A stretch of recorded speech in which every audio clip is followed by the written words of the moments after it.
Still, here, Stories from the Dark, Episode 3, Memory Light. Welcome to Still Here, Stories from the Dark, a podcast for hearts holding on by a thread, and for those learning to breathe again after the storm.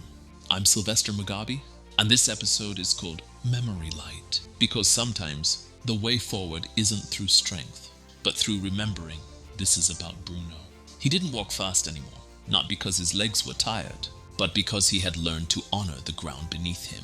Each step, a eulogy for who he once was. He passed the church where he once stood frozen in a tuxedo, hands shaking as he waited for her, the girl in white, the promise wrapped in lace and light. He remembered the scent of rain on the roof, and how her laughter cut through his fear like a hymn. The pain didn't disappear, but it bowed before the memory. Sometimes memory is a miracle.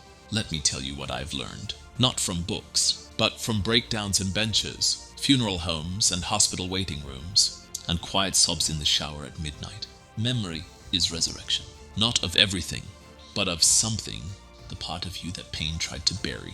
Do you remember when children sat around dinner tables, with no phones, just forks, questions, and belly laughs? When schools had chalkboards, not lockdown drills? When teachers were giants, and we believed them when they said we'd be more than this? When neighbors knew your name, not just your Wi-Fi password? When you had a body that didn't hurt, knees that danced, eyes that dreamed, and no pills on the nightstand?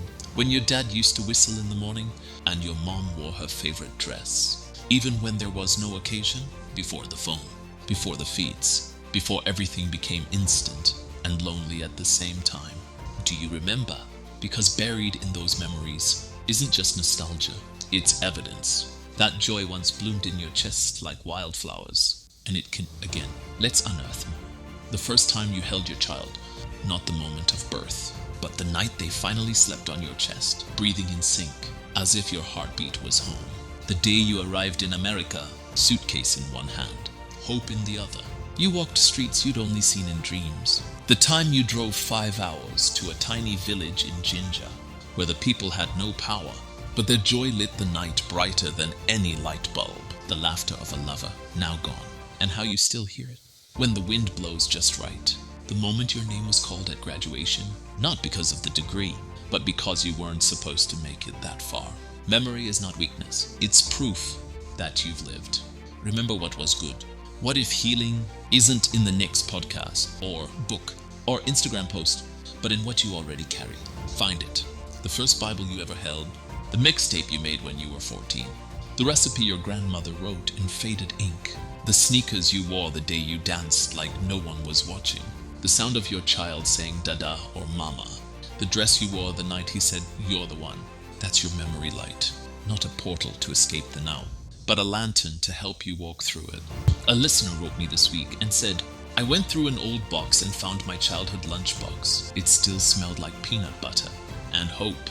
For a moment, I remembered the girl I was before the world made me feel like I had to shrink to be loved. I cried, not from sadness, but from the relief of meeting myself again.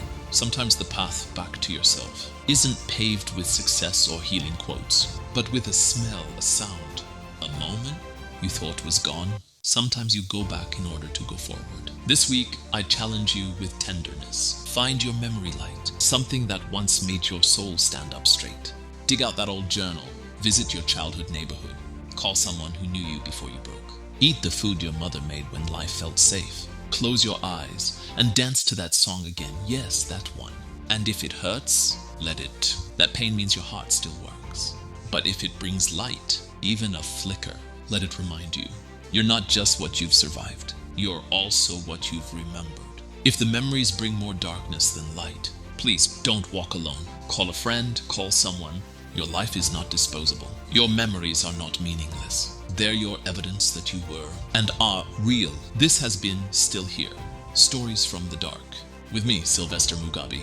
Next time we'll talk about the shift, those holy quiet moments where healing moves, like a whisper in the soul. Until then, let your memory be your map. Let your past remind you, you were never just pain. You were joy once, and you still carry the seed of that joy. Please stay. We need your memory. We need your future. We need you. You're still here, and the world is better because of it.